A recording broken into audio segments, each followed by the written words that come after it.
صلوات بر محمد وآل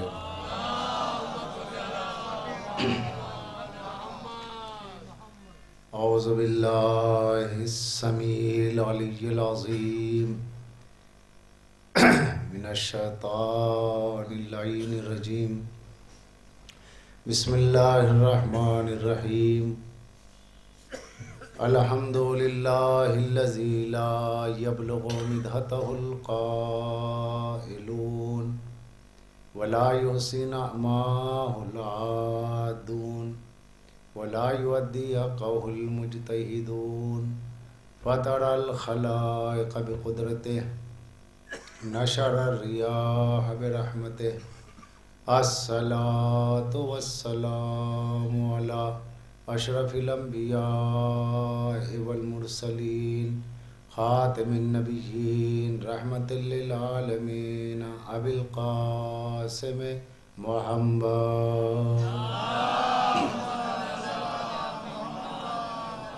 الصلاة والسلام علی اہل بیتہ الطیبین الطاہرین المعصومین المظلومین الذین اذھب اللہ عنہم الرجس اہل البیت ویطہرہم تطہیرا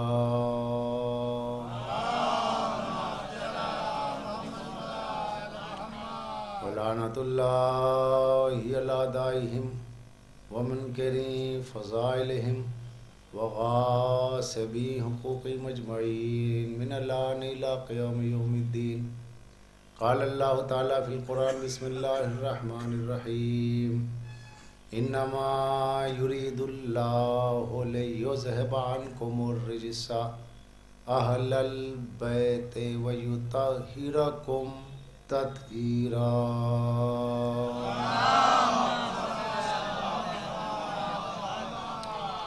عزیزان گرامی، آیت تطہیر پر ہماری مسلسل گفتگو ہے، جس میں خلاق لم یزل ارشاد فرما رہا ہے کہ بس اللہ اس بات کا ارادہ رکھتا ہے کہ اے اہل بیت تم سے رزق کو، ہر طرح کی ناپاکی کو دور رکھے جیسے کہ دور رکھنے کا حق ہے۔ ان نما پر گفتگو ہو چکی اور یرید اللہ پر بھی ہماری گفتگو ہو چکی ہے، مسلسل گفتگو جاری و ساری ہے کہ انما کہہ کے اللہ نے حصار باندھ دیا اس بات پر کہ کوئی غیر اہل بیت میں شامل نہیں ہو سکتا، یہ انما، اور جو اہل بیت والے ہیں وہ کبھی غیر اہل بیت میں نہیں ہوں گے۔ اس آیت تطہیر کے تفسیر کے سلسلے میں امت مسلمہ کے علماء مفسرین نے فضیلت اہل بیت میں دوسروں کو شامل کرنے کے لیے، اہل بیت کی فضیلت کو سبک کرنے کے لیے دوسروں کو شامل کرنے کی بے حد کوشش کی، مگر الحمدللہ اہل بیت کی فضیلت پر کوئی آنچ نہ آ پائی۔ جیسے اہل بیت اللہ کی نظر میں ہر رجس سے محفوظ ہیں، ہر رجس سے معصوم ہیں، وہ اب تک معصوم ہیں، کبھی کسی ناپاکی کا امکانی تصور بھی ان کے لیے نہیں پایا جا سکتا، اور جنہیں شامل کرنے کی کوشش کی جا رہی ہے وہ کبھی پاک نہیں قرار دیے جا سکے، اور اہل بیت کے لیے ہمیشہ کے لیے پاکیزگی کا اعلان رہا۔ یہ سابق میں بھی پاک ہیں، یہ اب بھی پاک ہیں، مستقبل میں بھی پاک ہیں۔ مطلب یہ ہوا کہ ماضی بھی اہل بیت کا ہے، حال بھی اہل بیت کا ہے، مستقبل بھی اہل بیت کا ہے، یہ ہر زمانے سے پہلے ہیں اور یہ ہر زمانہ ان کے بعد میں ہے، اس لیے ان کو امام زمانہ بھی کہا جاتا ہے۔ امام زمانہ کا مطلب زمانے کا امام، امام کہتے ہیں آگے رہنے والے کو، تو امام چونکہ آگے رہنے والے کو کہتے ہیں، زمانہ ان سے آگے نہیں ہے، یہ زمانے سے آگے ہے، وقت ان سے آگے نہیں ہے، وقت سے آگے یہ ہے، اس لیے امام وقت ہے، امام عصر ہے، امام زمانہ ہیں، اور یہ امام زمانہ جس کی نسل مقدس سے ہے وہ خمسہ نجبا کے، خمسہ نجبا کا مرکز سید عالمیہ، تو اولاد فاطمہ میں امام عصر ہے۔ اللہ نے یرید اللہ کہہ کر، اللہ نے انما یرید اللہ کہہ کر چادر کسا میں جو ہیں ان سے لے کر کے آخری اہل بیت کی اس مقدس فرد تک سب کو مراد لے لیا، تاکہ زمانہ ان سے ہدایت پاتا رہے، چاہے یہ حضور میں ہو چاہے یہ غیبت میں ہو۔ آپ سوال کریں گے کہ بھئی جب یہ غیبت میں ہیں تو پھر ان سے فیض کیسے ہوگا؟ جب یہ ہم مل نہیں پاتے ان سے تو ان سے فیض کیسے ہوگا؟ تو میرے امام نے غیبت سے پہلے کہا کہ میری غیبت سے میرے چاہنے والوں کو ایسا ہی فائدہ ہوگا جیسے سورج ابر میں رہ کر کے دنیا والوں کو فائدہ پہنچاتا ہے، میں غیبت میں رہ کے چاہنے والوں کو فائدہ پہنچاؤں گا۔ صلوات پڑھ دے محمد والے۔ کیونکہ سورج جب ابر کے پردے میں ہوتا ہے تو دن کے نکلنے میں، دن کے ہونے میں کوئی آپ کو تکلیف محسوس نہیں ہوتی، آپ جانتے ہیں کہ دن ہے، اور سورج کی وجہ سے درختوں میں سبزی، درختوں میں ہراپن، درختوں میں نغزمایا پیدا ہوتا ہے، درختوں کے اندر پھل پکتے ہیں۔ یہ سورج کے نکلنے کے ساتھ ہی جتنے سسٹم سورج کی شعاؤں سے وابستہ ہیں، ابر ہونے کے باوجود درخت فیضیاب ہو جاتے ہیں، اس لیے کہ ابر کا حائل ہونا اس کے سسٹم کو نہیں روک سکتا۔ امام کی غیبت امام کے ہدایت کے سسٹم کو نہیں روکتی ہے، فیض کو نہیں روکتی ہے، اس لیے میرے امام نے فرمایا میں غیبت میں رہ کر ایسا ہی فائدہ پہنچاؤں گا جیسے یہ سورج ابر میں رہ کر، کہ اب اگر جو فائدہ حاصل کرنا چاہے گا تو اس کو فیض ملے گا، اور جو صرف ابر کو دیکھ کر کے سورج کا انکار کر دے تو عزیزو اسے کوئی فائدہ نہیں ہوگا۔ اور کسی کے انکار سے سورج کی عظمت پر حرف نہیں آتا۔ امام کی غیبت کا انکار کر کے اگر کوئی امام کی عظمت کا انکار کرے تو امام کی ذات پہ فرق نہیں آتا، اس لیے فرق نہیں پڑتا، اس لیے امام کی ذات پر کوئی الزام عائد نہیں ہوتا کہ اللہ نے انہیں ہر طرح کے الزامی نجاست سے پاک رکھا ہے جیسے کہ پاک رکھنے کا حق ہے۔ صلوات پڑھ دے محمد۔ یہ خاص بات جو ہے اس میں وہ یہ ہے کہ انما کہ بس اللہ ارادہ رکھتا ہے، یرید اللہ ارادہ رکھتا ہے لیذھبا عنکم الرجس، کہ تم کو نجاست سے دور رکھے، پاک رکھے۔ کس کو رکھے؟ اہل البیت۔ اب یہ اہل البیت جو ہے انشاءاللہ میں کوشش کروں گا کہ آج کی مجلس میں اہل البیت پہ کچھ بات ہو۔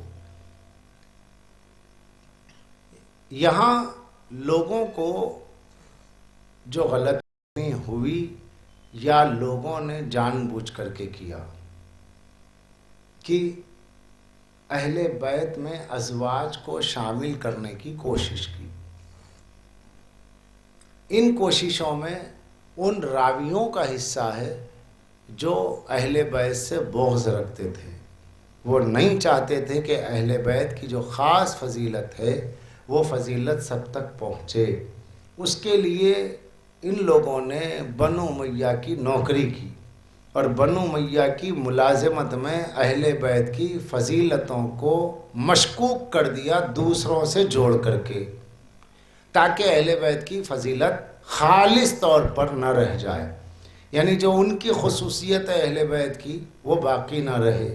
اس کے لیے جن راویوں نے حصہ لیا اس میں اکرمہ ہے، اس میں مقاتل بن سلیمان ہے، اس میں عروہ بن زبیر ہے۔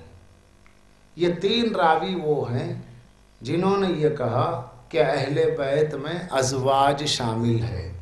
اکرمہ مدینے کی گلیوں میں، کوفہ کی گلیوں بازاروں میں یہ کہتا ہوا، چیختا ہوا نکلتا تھا، لوگوں خبردار ہو جاؤ، اہل بیت میں ازواج ہیں۔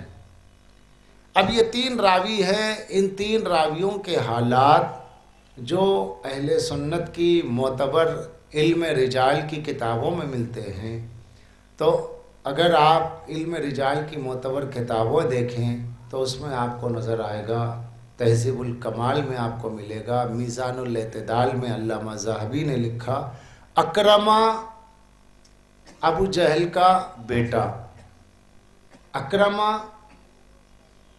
سب سے پہلے اس کے مذہب کو دیکھیے تو اس کے مذہب کے لیے خود علماء اہل سنت نے لکھا کہ اکرمہ خارجی ہے۔ خارجی کسے کہتے ہیں؟ جو اہل بیت کا شدید دشمن، جو لشکر علی کو چھوڑ دے، علی کے لشکر سے جو خارج ہو گیا اسے خارجی کہا گیا، جن سے مولائے کائنات نے نہروان میں جنگ کی۔ جنگ نہروان کا سبب ان لوگ بنے کہ جو لشکر علی سے نکل گئے تھے، ان افراد میں ایک ہے اکرمہ۔ جب اس نے اصحاب امیر المومنین سے اور خود امیر المومنین سے اس روایت کو سنا کہ اللہ نے آیت تطہیر سے مراد خمسہ نجبہ کو قرار دیا، پنجتن کو قرار دیا، تو اس نے یہ آواز بلند کی کہ ارے اہل بیت میں تو ازواج ہیں، اہل بیت میں ازواج ہے۔ اور خاص بات یہ ہے کہ جب ازواج کا نعرہ بلند کیا گیا تو نبی کی کسی زوجہ نے نہیں کہا کہ ہم اہل بیت میں ہیں، مگر اکرمہ خارجی نے کہا کہ نبی کی زوجہ اہل بیت میں۔ یہ پہلا نعرہ لگانے والا خارجی۔ اس کے بعد مقاتل بن سلیمان ہے۔ مقاتل بن سلیمان یہ وہ راوی ہے کہ جو فرقہ مشبہہ سے تھا، جو اللہ کو جسم سے مشابہت دینے والوں میں غالی تھا، اور اس نے یہود و نصارہ سے علم حاصل کیا تھا۔ اس کے حالات میں علماء اہل سنت نے اپنی کتابوں میں لکھا ہے کہ یہ یہود و نصارہ سے علم حاصل کرتا تھا۔ مقاتل بن سلیمان وہ ہے جو مولائے کائنات خطیب منبر سلونی کے مقابل میں اس نے کہا تھا، میں بھی کہتا ہوں سلونی جو چاہو مجھ سے پوچھو، علی دشمنی میں۔ تو کسی نے کہا بتا بھائی کہ حضرت آدم نے جب حج کیا تو سر منڈایا کہ نہیں؟ ابھی سلونی جو چاہے پوچھو، جیسے مولا سے پوچھنے والوں نے پوچھا کون سے جانور انڈے دیتے، کون سے جانور بچے دیتے، مولا نے فوری جواب دیا، تو وہ چپ ہو گیا۔ پھر کسی نے پوچھا ارے تو سلونی کہہ رہا ہے کہ علی نے سلونی کہا تو کیا ہوا؟ میں بھی کہتا ہوں جو چاہے پوچھو۔ تو ایک بچہ کھڑا ہوا، اس نے کہا کہ یہ بتائیے کہ چونٹی کی آنت ہوتی ہے کہ نہیں ہوتی؟ تو یہ اتنا پریشان ہو گیا کہ ذلیل ہو گیا، پھر یہ کوئی جواب ہی نہ دے پایا۔ تو سلونی جس کے لیے زیبا ہے وہ بس علی، علی کے سوا کسی کو زیبا ہی نہیں ہے، یا معصوم ہی کو تو ہوگا نا۔ صلوات پڑھ دے محمد والے محمد۔ وہ کوئی جواب ہی نہ دے پایا۔ یہ ہے مقاتل بن سلیمان۔ تیسرا عروہ بن زبیر، عبداللہ بن زبیر کا بھائی۔ یہ عروہ بن زبیر جس نے اس بات کو شدت سے بیان کیا کہ اہل بیت میں ازواج ہے، یہ عروہ بن زبیر وہ ہے کہ جس نے حضرت محمد ابن حنفیہ کو اور بنی ہاشم کو مقید کر کے اس بات کا اعلان کیا تھا کہ میں تم سب بنی ہاشم کو آگ سے جلا دوں گا۔ یہ تمام تاریخی کتابوں میں یہ بات موجود ہے، اور کھلے طور پر عروہ بن زبیر اہل بیت کا کھلا دشمن تھا، بنی ہاشم میں خصوصاً بنو فاطمہ کا دشمن تھا۔ تو عزیزو، اس کے بارے میں بھی سارے علماء لکھتے ہیں کہ یہ اہل بیت کا دشمن ہے۔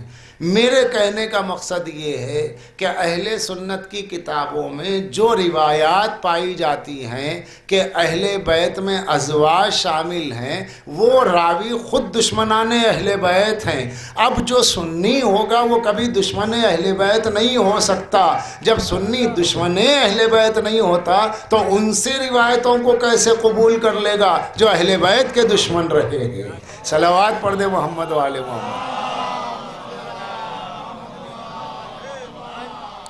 کیونکہ اگر آپ کسی بھی سنی مسلمان سے پوچھیں کہ بھائی آپ اہل بیت کو مانتے تو کہے گا آپ سے زیادہ مانتے ہیں، کیا ہم آپ کی طرح اظہار کریں تبھی مانیں گے؟ یعنی کوئی بھی عام مسلمان ہے وہ کہتا نہیں بھائی اہل بیت کو ہم بھی مانتے. ناصبی اور خارجی گروہ وہ ہے کہ جن کا اپنا کوئی علیحدہ پلیٹ فارم نہیں ہے. یہ علی کو چوتھا ماننے کا اقرار کرنے کے باوجود علی سے دشمنی کا اظہار کر کے اپنی خارجیت اور اپنی ناصبیت کو چھپاتے ہیں، اور ان کے اس چھپانے کی وجہ سے اہل سنت کی کتابوں میں یہ راوی بن کے داخل ہو گئے. بعد والے علماء نے ان کی تحقیق نہیں کی اور بیکار میں ان کی روایتوں کو اپنی کتابوں میں جگا دیا، جس کی وجہ سے ازواج اہل بیت میں شامل ہے یہ دوسروں کو قائل کرنے میں اپنی زندگی وقف کر دی. ان لوگوں نے توانائیوں کو صرف کر دیا. ان لوگوں نے اگر یہ لوگ اپنے راویوں کی تحقیق کرتے تو پتہ چلتا یہ تینوں راوی وہ ہیں، یعنی اکرمہ بن ابی جہل ہو، چاہے اروا بن زبیر ہو، چاہے مقاتل بن سلیمان ہو، یہ تین راوی وہ ہیں کہ جنہوں نے اہل بیت کی مخالفت میں ازواج کو اہل بیت میں شامل کرنے کا نعرہ دیا. اس سے پتہ چلا کہ شروع ہی سے اہل بیت کی دشمنی میں 3 کے عدد نے بنیادی کام کیا ہے. صلوات پڑھ دے محمد والے محمد. اور کر رہے ہیں یہ اروا بن زبیر. اب یہ میں نے بات تمام کر دی. اب جہاں جہاں آپ کو یہ روایتیں ملیں گی کہ اہل بیت میں نبی کی بیویاں ہیں، اہل بیت میں علی و زہرا و حسنین کے ساتھ رسول کی ازواج ہیں، رسول اللہ صلی اللہ علیہ وسلم کی بیویاں ہیں، تو اس سے سمجھ لینا کہ ان کے کہنے میں یہ 3 راوی ہیں.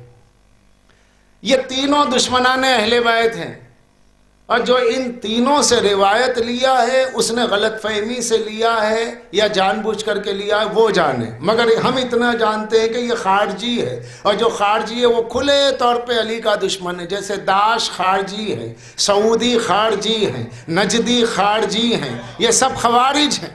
یہ کھلے طور پہ کہتے ہیں کہ ہم اہل بیت کے فضائل کو نہیں مانتے. ان لوگوں سے روایت. تو یہ روایت کے خلاصے کے طور پہ میں نے عرض کیا آپ کے سامنے کہ اکرمہ بن جہل ہے. صلوات ارشاد فرما دے محمد. اور کر رہے ہیں تو چاہے اکرمہ بن ابی جہل ہو، چاہے مقاتل بن سلیمان ہو، چاہے اروا بن زبیر ہو، یہ تحقیق ہے راویوں کی. کل میں نے روایت ابو جہل کی بیٹی سے مولا شادی کرنا چاہتے تھے، اس سلسلے میں آپ کے سامنے تحقیق پیش کی. آج اس روایت کی تحقیق آپ کے سامنے. اب دوسری بات یہ ہے کہ تھوڑا قرآن مجید میں آیت تطہیر میں غور و فکر کریں، تدبر کریں تو یہ مسئلہ خود ہی حل ہو جائے گا کہ ازواج اہل بیت میں ہرگز شامل ہو ہی نہیں سکتی. صرف قرآن مجید سے. آپ کہیں گے کیسے؟ دیکھیے، ازواج اہل بیت میں شامل اس لیے نہیں ہو سکتی. پہلی بات، اللہ نے آیت تطہیر میں فرمایا انما یرید اللہ لیذھب عنکم الرجس. یہ عنکم کا مطلب کیا ہوتا ہے؟ یہ عنکم میں مرد ہیں. اگر عورتیں ہوتی تو انکننا اللہ کہتا، لیکن یہاں پر ایک خاتون جنا، خاتون جنت کے سوا ایک سردار جنا، ایک معظمہ، ایک صابرہ، ایک فاتحہ اور ایک مسبحہ، ایک محللہ، ایک مقدسہ، یعنی فاطمۃ الزہرا کے سوا جو 4 تن ہیں وہ مرد ہیں. اور اللہ نے اس میں کیا کہا؟ انکم. جب انکم کہہ دیا یعنی خطاب زیادہ تر کیا ہے؟ مردوں سے ہے. اگر عورتوں سے خطاب ہوتا تو انکننا ہوتا. تو یہ صاف سی بات ہے. جو چھوٹے چھوٹے بچے جو عربی گرامر پڑھتے ہیں وہ بھی جانتے ہیں، تو بڑے سے بڑا مولوی اس میں کیوں الجھا ہوا ہے؟ سمجھ میں کیوں نہیں آ رہا؟ اس کا مطلب یہ ہے کہ بغض اہل بیت میں جب قرآن پڑھے گا تو قرآن سمجھ میں آ ہی نہیں سکتا ہے. صاف سی بات ہے. انکم، جب یہ انکم کہہ دیا تو یہاں پہ ازواج نہیں ہے، کیونکہ ضمیر آدمیوں کی ہے، عورتوں کی نہیں ہے. ضمیر مردوں کی ہے، عورتوں کی نہیں ہے، ضمیر مذکر کی ہے، مؤنث کی نہیں ہے۔ تو جب اللہ نے کہہ دیا تو اب غیر شامل نہیں ہوگا۔ اور اگر آپ شامل کرنا بھی چاہیں اور ہم آپ کی بات کو تسلیم بھی کر لیں تو زوجہ، ازواج، بیوی اپنے بیت کی اہل ہوگی، لیکن یہ جو آیت تطہیر ہے، تطہیر کے بیت میں وہ اہل نہیں ہے۔ تھوڑا سا واضح کر لوں میں آپ کو۔ دیکھیے، بیت کہتے ہیں گھر کو۔ اب یہ واقعہ جو ہوا، چادر میں 4 تن کو رسول اللہ نے لیا، اس کے بعد فرمایا کہ یہی میرے اہل بیت ہیں ہے۔ اب یہ جو بیت اور اہل بیت کا مسئلہ ہے، اس میں سمجھنے میں لوگوں کو غلطی یوں ہوئی ہے کہ بیت ہے عام، البیت ہے خاص۔ جیسے بک، دا بک، کتاب، الکتاب۔ جب کتاب کہیں گے تو عام کتاب ہے، الکتاب کہیں گے تو خاص کتاب ہے۔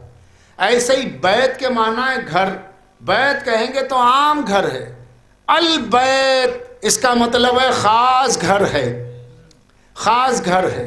اب یہ جو خاص گھر ہے، البیت پرونون ہے یعنی معرفہ ہے۔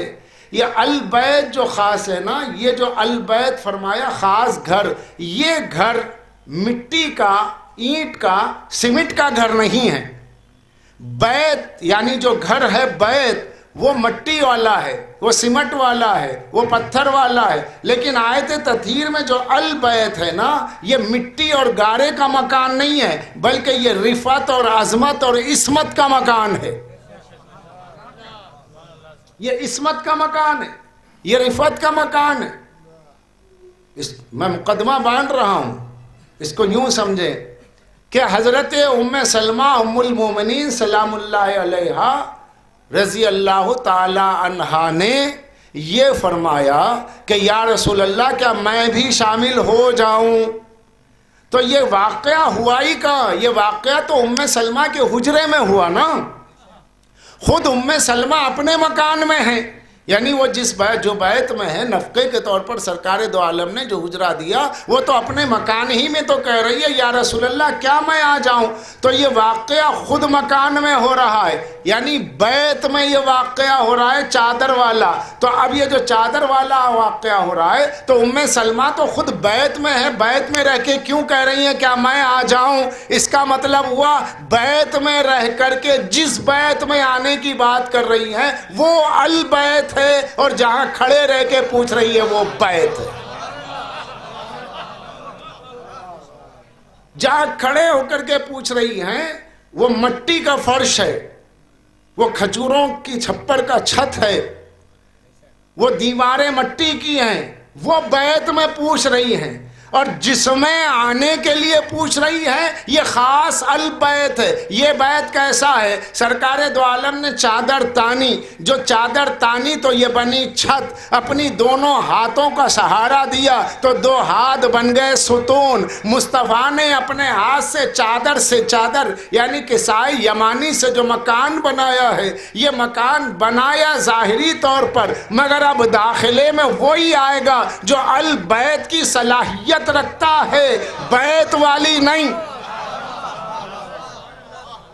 البیت والی۔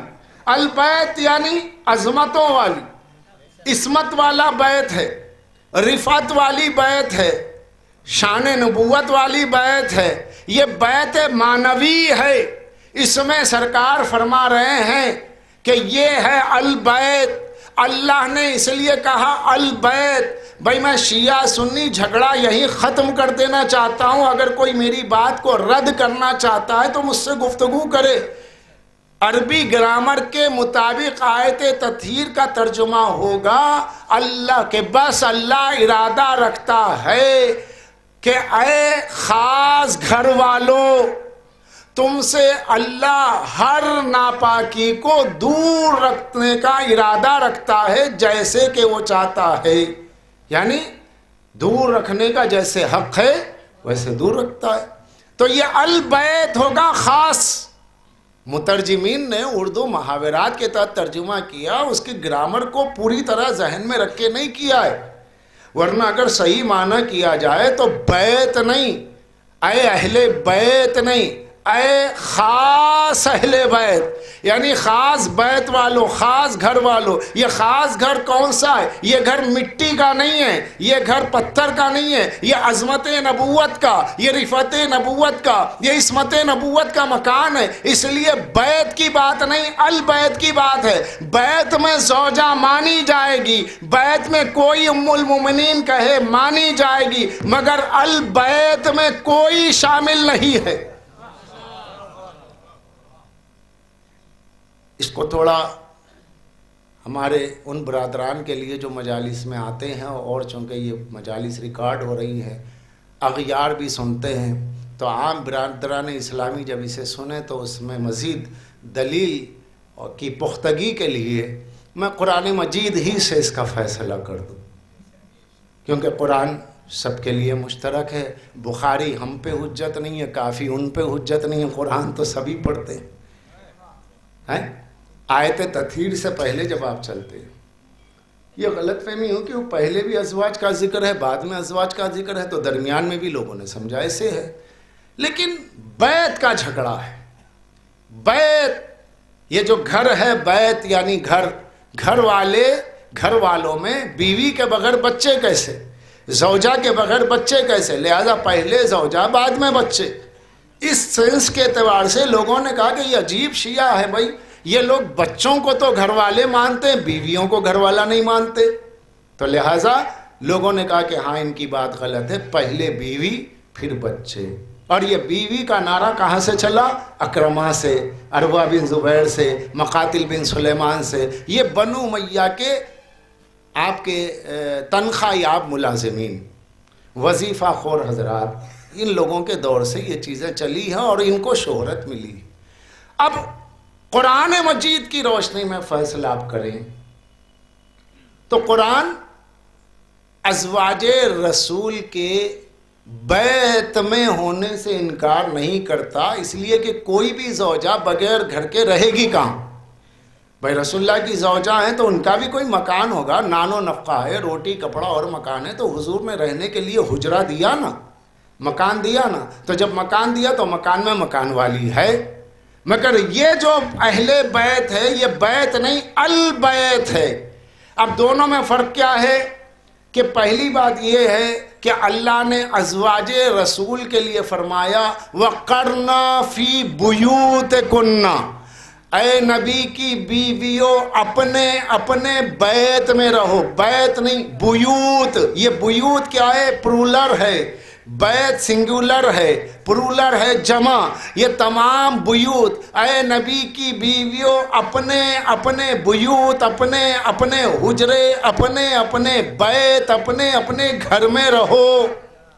تو بات سمجھ گئے آپ کہ جب ازواج کو اللہ مخاطب کر رہا ہے تو بیوت کہہ رہا ہے جمع، لیکن آیت تطہیر میں کہہ رہا ہے اہل البیت، ایک خاص گھر والوں. اگر اللہ ازواج کو مخاطب کرتا تو بیت نہ کہتا، بیوت کہتا، جمع کہتا. مگر اللہ نے جمع نہیں، سنگل کا لفظ رکھا ہے بیت. اس سے مطلب یہ ہوا اس میں وہ شامل نہیں، ان میں یہ شامل نہیں. یہ شامل نہیں کیسے؟ انما کا حصار بیچ میں ہے. صلوات پڑھ دے محمد.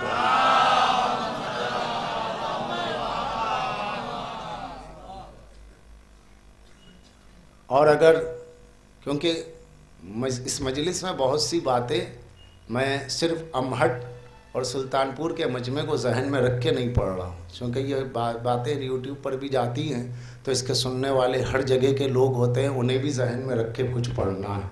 اور کچھ باتیں جو آپ کو ذہن میں رکھ کے پڑھنا ہے وہ خود بخود آ جائیں گی مزاج کے اعتبار سے. یہاں کے البیت خاص. اب اگر کوئی بہت زیادہ ضد کرے، اصرار کرے، نہیں صاحب ہم تو ازواج کو ہی مانیں گے، آپ مانیے بھائی، ضد کا کوئی علاج نہیں ہے، مگر اتنا بتا دیجئے ازواج ہے جمع. جب ازواج جمع ہیں تو 9 بیویاں ایک بیت میں کیسے رہیں گی؟ وہاں جمع ہونا ہے نا، تو جمع کے لیے اللہ نے کہا کرنا فی بیوت کننا، اپنے اپنے بیت میں رہو،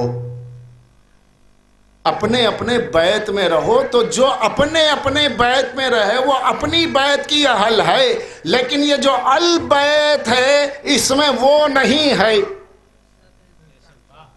اور اگر کسی کو بہت زیادہ ہی اصرار ہے کہ نہیں ہم مانیں گے، تو پھر ماننے کی ایک ہی صورت ہے، کیونکہ آپ ازواج کہہ کے تمام بیویوں کو تو نہیں کہہ رہے ہیں، ازواج کہہ رہے ہیں، مگر ایک ہی بیوی ذہن میں ہے اور وہ ہم جانتے ہیں کون ہے، لیکن ہم اس کے لیے یہ کہیں گے کہ اہل بیت میں بیت والی بی بی نہیں آ سکتی، بیت والی اپنی بیت میں رہے، اہل بیت میں وہی آئے جس کو نبی آنے کی اجازت دے۔ کیونکہ ام سلمہ سے کہا نا انکی علی خیر، جب ام سلمہ نے کہا کہ کیا میں آ جاؤں یا رسول اللہ، تو کہا نہیں، تم خیر پر ہو، اپنے مقام پر رہو، تم بیت والی ہو اپنے مقام پر رہو، تم مکان والی ہو اپنے مقام پر رہو، یہ جو البیت ہے خاص مکان، اس میں تم نہیں ہو۔ اصرار اگر بڑھتا چلا جائے گا کہ ہم بھی ازواج کو بیت میں شامل کریں گے، تو انما کی دیوار بیچ میں ہے، گیٹ بیچ میں، جو کہیں سے توڑ نہیں جا سکتی، کیونکہ یہ اللہ کی بنائی ہوئی ہے، بندوں کا بنایا ہوا حصار نہیں ہے، یہ بندوں کی بنائی ہوئی دیوار نہیں ہے۔ اگر توڑنا چاہو گے توڑ نہیں پاؤ گے۔ کیسے؟ اللہ نے کہا اپنے اپنے بیت میں رہو۔ بیویوں کو حکم دیا جاگتے ہوئے سننا کہ بیویوں کو حکم دیا اے نبی کی بیویوں اپنے اپنے بیت میں رہو۔ اگر ازواج کو اہل بیت میں انما کا حصار توڑ کے البیت میں بیت والوں کو شامل کرنا چاہو گے تو شامل ضرور کرنا، ہم انکار نہیں کریں گے، لیکن شرط یہ ہے کہ اس میں وہی آئے گی کہ جو بیت میں رہے، جو بیت سے بلا اجازت نکل جائے اس کا کیا ہوگا؟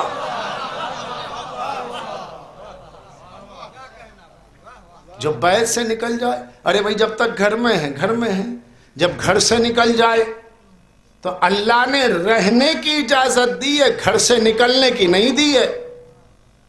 اب جو خود ہی بیت سے نکل جائے وہ اہل بیت میں کہاں؟ جو خود ہی بیت سے نکل جائے وہ اہل بیت میں کہاں؟ اما اہل بیت میں تو بیت والی بیوی بھی نہیں ہے، اس لیے کہ جس کے بیت میں یہ البیت بن رہا ہے وہ ام سلمہ۔ ام سلمہ مکان والی بیوی جب البیت میں نہیں آ سکتی تو میدان والی بیوی کہاں سے آئے گی؟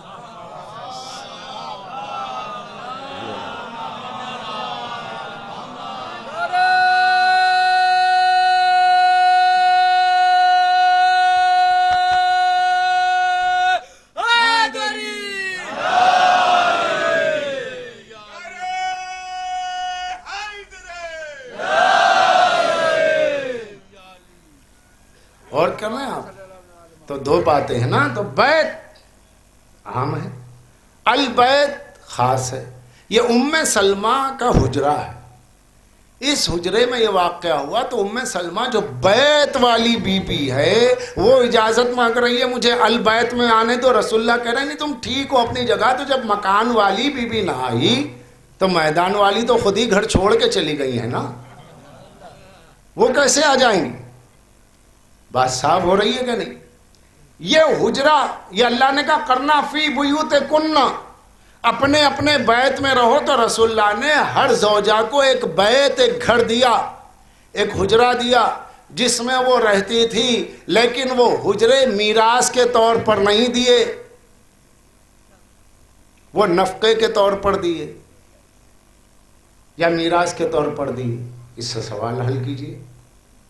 اگر میراث کے طور پر بیویوں کو حجرے ملے، کیونکہ جب میراث ہو گئی تو وہ اس گھر میں جو چاہے کرے، وہ اس گھر میں جو چاہے کرے، اپنے گھر کو کسی کا مزار بنا دے یا اپنے گھر میں کسی مہمان کو بلائے، کیوں؟ مالکہ ہے، میراث میں ہے، لیکن میراث میں نہیں ہے تو پھر اس کا حق نہیں ہے کہ وہ کسی کو دفن ہونے کی اجازت دے۔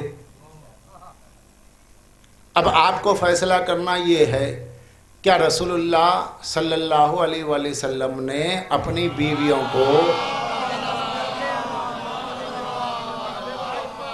اپنی ازواج کو، سرکار دو عالم نے امہات المومنین کو حجرے جو عطا فرمائے تھے، رہنے کے لیے دیے تھے، کیا وہ ان کی میراث میں تھے؟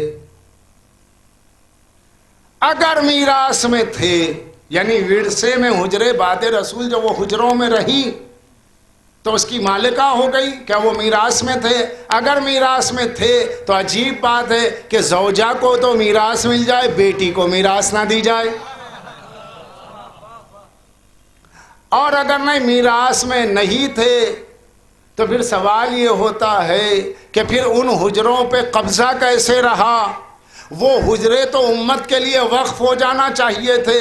جب فدق بی بی سیدہ کی میراث نہیں بن سکتا، وہ امت کے لیے وقف کر دیا گیا کہ لوگوں کے لشکر کے لیے، اسلامی جہاد کے لشکر کے لیے مجاہدین کی تنخواہیں کہاں سے آئیں گی؟ فوجوں کے اخراجات کے لیے یہی کہہ کر تو فدق روکا گیا کہ اگر یہ دے دیا گیا تو اس کے اخراجات لشکر پہ کون خرچ کرے گا؟ تو جیسے سیدہ کے فدق کو میراث رسول کا انکار کر کے لوگوں کے لیے وقف کر دیا گیا، اس طریقے سے بیویوں کے، رسول اللہ کی ازواج کے، امہات المومنین کے کمروں کو، حجروں کو، ان مکانات کو بھی وقف میں شامل کر کے اس کی آمدنی سے مسلمانوں پہ خرچ کرنا چاہیے تھا۔ صرف فدق پر کیوں قبضہ کیا گیا؟ جب فدق میراث میں ہے اور حجرے بھی میراث میں ہے تو پھر حجروں پہ قبضہ ہے، فدق پہ قبضہ کیوں نہیں؟ فدق کیوں نہیں دیا گیا؟ اور اگر فدق میراث میں نہیں دیا گیا تو حجرے کیوں باقی رکھے گئے؟ اس کا سوال کا جواب دیتے ہوئے نہیں بنے گا، اس لیے کہ اگر حجرے میراث میں دیے جا سکتے ہیں تو پھر خلیفہ نے فدق میراث میں کیوں نہیں دیا؟ اور جب نہیں دیا، میراث میں نہیں ہے، کیوں؟ نحن معاشر الانبیاء لا نرث ولا نورث، ہم گروہ انبیاء، ایک حدیث منسوب کی گئی رسول اللہ سے کہ خلیفہ نے کہا نحن معاشر الانبیاء لا نورث ولا نورث ما ترکنا صدقہ، کہ ہم گروہ انبیاء کا، رسول اللہ نے کہا کوئی وارث نہ ہوتا ہے نہ وارث کرتا ہے، ہم جو مال چھوڑے صدقہ ہے۔ تو جب وہ جو مال چھوڑے صدقہ ہے وارث نہیں ہوتا تو پھر یہ حجروں کا کیا ہوگا؟ اگر ان حجروں کو میراث کے طور پر نہیں دیا گیا ہے تو جب میراث میں نہیں ہے تو پھر وہ مالک بھی نہیں ہے۔ اور کر رہے ہیں آپ، جو چیز میراث میں نہیں ہوگی وہ ملکیت بھی نہیں بنے گی، ملکیت تو وہی بنے گی جو میراث میں ہو۔ اب جب ملکیت نہیں ہے تو پھر کس کی اجازت کے بغیر، کس کی اجازت لی گئی جو حجروں میں دفن کرنے کے لیے لوگ آگے بڑھ گئے؟ بھئی لے یہ جو بات کہی جاتی ہے سرکار دو عالم کے خاص اصحاب کو حجرے میں دفن کیا گیا، جہاں حضور ہے وہیں پر اور بھی اصحاب ہے ہوں گے۔ ہم یہ پوچھ رہے ہیں کہ اس حجرے میں دفن کی اجازت کس سے لی گئی؟ سرکار کا مال ہے، سرکار مالک ہیں، سرکار کا حجرہ ہے، تو کیا حضور سے زندگی میں لکھوایا گیا؟ کیا سرکار نے کسی کو ٹرانسفر لیٹر دیا؟ کیا سرکار نے کسی کے لیے حجرہ ہبہ کیا؟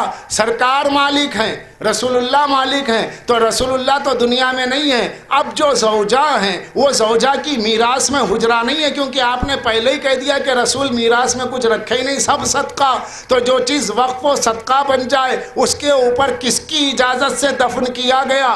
اگر یہ سوال کیا جائے گا تو جواب کیا ہوگا؟ اب شریعت یہ کہتی ہے کہ اگر کسی کو کسی کی زمین میں بے اجازت دفن کر دیا جائے تو وہ غصب میں شمار ہوتا ہے۔ مالک مکان کو اجازت ہے، زمین کے مالک کو اجازت ہے کہ وہ جو وارث ہے ان سے کہے کہ تم ہماری زمین سے اپنی لاشیں لے کر کے جاؤ، اس لیے کہ ہماری زمین میں تمہارا کیا کام ہے؟ تو عزیزان گرامی، اگر یہ حجرہ سرکار دو عالم کا عطا کردہ تھا اور سرکار دو عالم نے دیا تھا تو اس کا لیٹر دکھائیے، اس کی اجازت کہیں سے ثابت کیجئے۔ جب اجازت ہے ہی نہیں تو پھر یہ قبضہ نہیں، غصب ہو جائے گا، غصب ہو جائے گا، یہ عظمت نہیں بنے گی بلکہ یہ رسول اللہ کی توہین ہوگی کہ حضور کے حجرے میں بے اجازت دفن کیا گیا ہے۔ اور اگر نہیں اس کو مانا جائے کہ ہاں واقعی بے اجازت دفن کیا گیا تو تم نبی کی زمین پہ غصب کیسے مان رہے ہو؟ نبی کی زمین پہ غصب کیسے مانتے ہو؟ اور اگر کہے نہیں اجازت دی تھی تو اجازت دینا اپنی کسی کتاب سے بتاؤ، چاہے وہ سچی ہو، جھوٹی ہو، ضعیف روایت ہو، صحیح روایت ہو، غلط روایت ہو، بتا تو دو کہ حضور نے اجازت نہیں دی، کیونکہ اللہ نے فرمایا نبی کے گھر میں بے اجازت نہ آنا۔ سورہ نور میں موجود ہے، سورہ نور کی آیت ہے، اللہ کہہ رہا ہے کہ نبی کے گھر میں بے اجازت نہ آنا، نبی سے اجازت لے لو۔ ہمیں تو یہ ملتا ہے کہ رسول نے بزم سے نکال دیا، جسے نکال دیا اسے تم نے داخل کیسے کر دیا؟ صلوات پڑھ دے محمد والے۔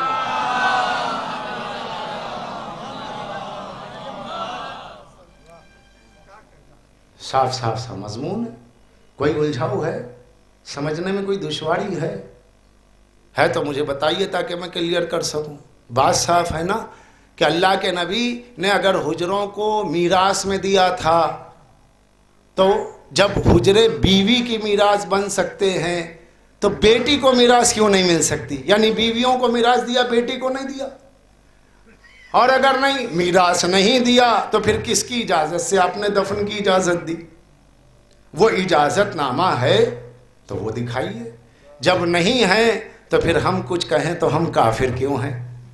قبضہ آپ کریں، بے اجازت داخل آپ کریں اور ہم اس روایت کا تجزیہ کریں تو ہمیں کافر کہا جائے، نبی کے گھر میں بے اجازت آنے والے تو مسلمان ہو جائیں اور اعتراض کرنے والے کافر ہو جائیں۔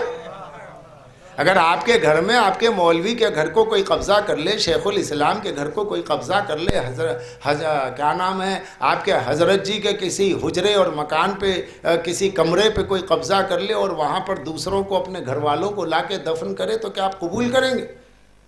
کوئی ایک لیٹنے کی جگہ، ایک قبر کی جگہ کسی کو دینے کے لیے اپنے ذاتی گھر میں تیار نہیں ہوتا۔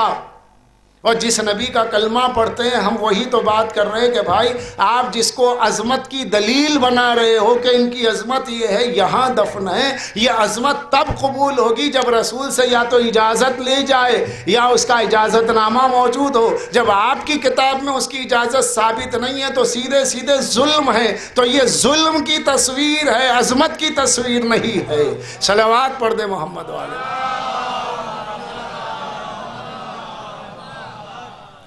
اس لیے عزیزو یہ البیت ہے۔ اب رہی بات بیت کی تو بیت میں ازواج ہونے سے ہم انکار ہی نہیں کرتے۔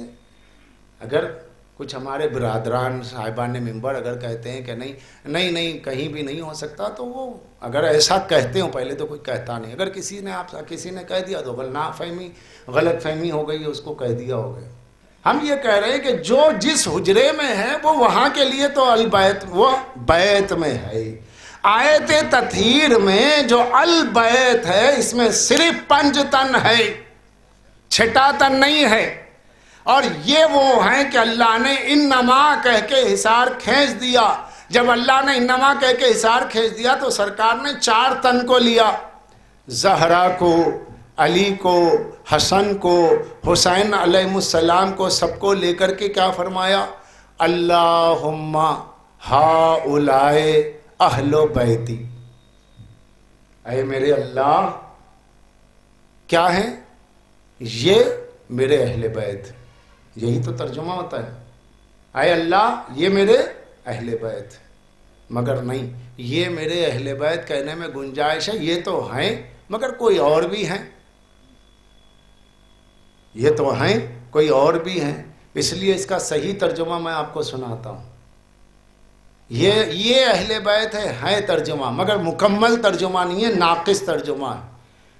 عربی گرامر کے اعتبار سے اگر اس کا ترجمہ ہوگا اللہم ہؤلاء اہل بیتی، اس کا مطلب یہ ہوگا اے اللہ یہی میرے اہل بیت ہیں۔ یہ اور یہی کتنا بڑا فرق ہو گیا بھائی، یہ میرے دوست ہیں اگر آپ کہو تو اور بھی دوست ہوں گے، یہی میرا دوست ہے تو اس کا مطلب ہوا اس کے سوا آپ کا کوئی دوست نہیں ہے بات۔ آپ کے ساتھ کوئی موجود ہے، کسی نے کہا کہ بھائی آپ کے کون ہیں؟ بولے میرے بھائی ہے۔ ارے بھائی تو ہم بھی ہیں آپ کے۔ نہیں، یہی میرا بھائی ہے۔ تو اس کا مطلب یہ ہوا یہ خونی بھائی ہے، آپ منہ بھولے بھائی ہو، اس کا تعلق ہی سے نہیں ہے۔ سمجھانے کی تو ضرورت نہیں، بچوں کے لیے کہہ رہا ہوں۔ اللہ کے نبی نے یہ نہیں کہا اللہم اہل بیتی پالنے والے، اللہم ھذا اہل بیتی، یہ میرے اہل بیت نہیں۔ ہاؤلائے، ہاؤلائے کا مطلب کیا ہوا؟ یہاں پر علماء بیان کرتے ہیں کہ جب خبر کو مبتدا پر مقدم کیا جاتا ہے تو حصر کا فائدہ ہوتا ہے۔ اگر اللہم ہاؤلائے اہل بیتی کی جگہ ہوتا اہل بیتی ہاؤلائے، تو اس کا مطلب ہوتا یہ میرے اہل بیت ہے۔ مگر اہل بیتی ہاؤلائے نہیں ہے، بلکہ ہاؤلائے اہل بیتی، یہی میرے اہل بیت ہے۔ میں کہوں یا رسول اللہ آپ نے ہاؤلائے کو پہلے کیوں رکھا؟ سرکار فرمائیں گے جیسے اللہ نے آیت تطہیر کی ابتدا میں انما کو رکھا، انما کا نبوی ترجمہ ہاؤلائے ہے۔ تو جو سرکار نے انما کا ترجمہ کیا، ہاؤلائے کیا، مولوی بھی اگر خیانت نہ کرتا یہی ترجمہ کرتا کہ جو سرکار نے فرمایا یہی میرے اہل بیت ہے، تو کسی زوجہ کے داخلے کا کوئی امکان نہیں تھا۔ لیکن مشکل یہ ہوئی کہ لوگوں نے یہاں پر ترجمے میں خیانت کی۔ اب ترجمہ بنے گا یہی، جب یہی کہہ دیا تو اور کوئی نہیں، کوئی زوجہ نہیں۔ یہ اس کا علمی جواب ہے۔ بیت والی بی بی اور ہے، البیت والی بی بی اور ہے۔ البیت والی بی بی معصومہ ہے، بیت والی بی بی غیر معصومہ ہے۔ بیت والی بی بی زوجہ ہے، البیت والی بیٹی ہے۔ اس لیے دونوں میں فرق ہے۔ سرکار دو عالم نے ہاؤلائے اہل بیتی کہہ کر حصار باندھ دیا، اور پھر اس کے ساتھ اللہ نے کہا یطہرکم تطہیرا، میں نے انہیں پاک رکھا جیسے پاک رکھنے کا حق ہے۔ تو جب انہیں پاک رکھا تو کس چیز سے پاک رکھا؟ ہر گناہ سے پاک رکھا، ہر گناہ سے پاک رکھا، کیونکہ گناہ نجس چیز ہے، گناہ نجاست ہے۔ اللہ نے انہیں باطنی اور ظاہری نجاست سے پاک رکھا۔ جب انہیں اللہ نے کہا میں نے پاک رکھا، تو اب اہل بیت کے بارے میں یہ کہنا، یعنی سید عالمیہ کے دعوی فدق پر یہ کہنا کہ معاذ اللہ کہ سیدہ کو غلط فہمی ہو گئی ہے، تو یہ اللہ پر الزام جائے گا کہ اللہ نے انہیں ویسے نہیں رکھا، تبھی تو امت کہہ رہی ہے ان سے غلطی ہوئی۔ دو میں سے ایک کو ماننا پڑے گا، یا خلیفہ سے غلطی ہوئی ہے یا معصومہ سے غلطی ہوئی ہے۔ اب آیت تطہیر میں خلیفہ مصداق نہیں ہے، بلکہ بی بی زہرا آیت تطہیرہ کی مصداق ہے۔ خلیفہ کی شان میں آیت تطہیر نہیں ہے، بلکہ بی بی زہرا کی شان میں آیت تطہیر ہے۔ اللہ نے خلیفہ کے لیے نہیں کہا ہے کہ میں نے اسے غلطی سے پاک رکھا، اللہ نے زہرا کے لیے کہا ہے کہ میں نے انہیں خطا سے پاک رکھا۔ اور علماء اسلام میں حضرت شاہ عبدالعزیز محدث دہلوی، جنہوں نے تحفہ اثنا عشریہ کتاب لکھی، پہلے ڈیبیٹ کرنے والے، شیعت کے خلاف پہلی کتاب لکھنے والے، انہوں نے اپنی فتاوی عزیزیہ میں، جس میں ان کے فتوے موجود ہے، سوال کیا گیا کہ حضرت یہ بتائیے کیا خمسہ نجبہ جو سرکار دو عالم کی چادر میں تھے، کیا علی و حسنین و زہرا کو علیہ السلام کہنا جائز ہے؟ کیا انہیں معصوم کہنا جائز ہے؟ کیونکہ آیت تطہیر تو ان کی عصمت کو بتا رہی ہے، یہی ہم سے شیعہ کہتے ہیں۔ تو اس کا جواب کیا ہے؟ شاہ عبدالعزیز محدث دہلوی نے اپنے فتوے میں جواب میں لکھا ہے کہ آیت تطہیر کی روشنی میں سیدہ معصومہ ہیں، علی معصوم ہے۔ تو جب سنی مناظر نے خود لکھا کہ سیدہ آیت تطہیرہ کی روشنی میں معصومہ ہے، معصومہ اسے کسے کہتے ہیں؟ جس سے کبھی کوئی خطا نہ ہو سکے۔ تو کھلی بات یہ ہے کہ اب یہ معصومہ جس کے پاس دعویٰ لے کر کے جائے گی، اگر اس کے دعوے کو نہ مانا جائے تو خلیفہ گنہگار ہے، خلیفہ خطا کار ہے، مگر معصومہ معصومہ ہے۔ صلوات پڑھ دے محمد والے۔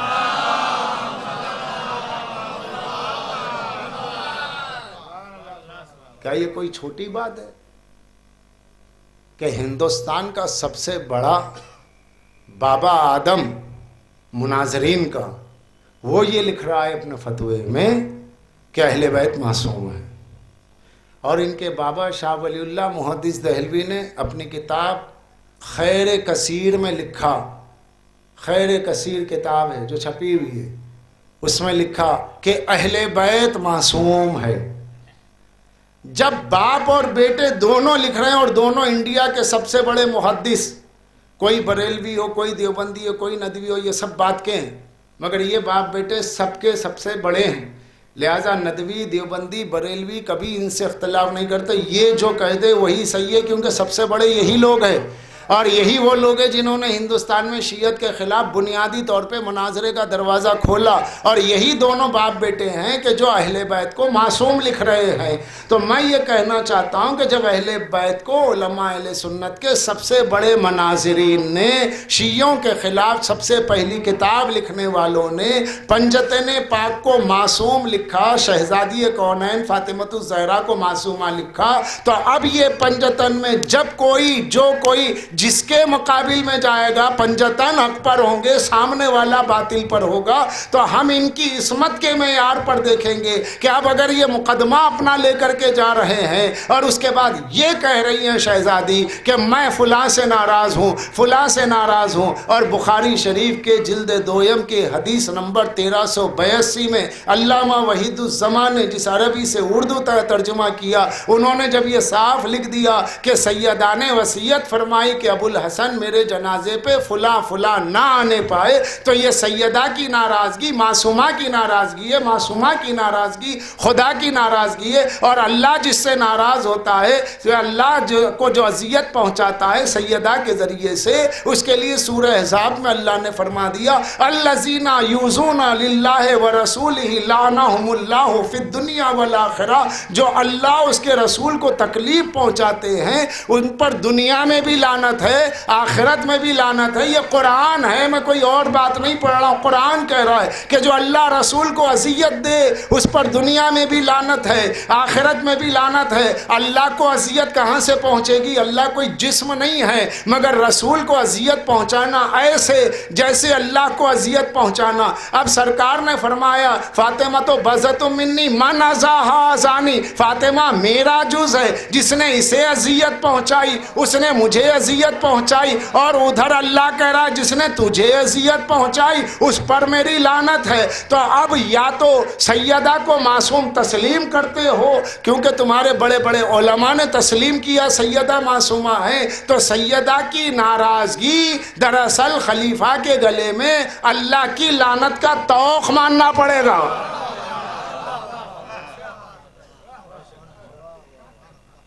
عظمت زہرا پہ بآواز بلند صلوات.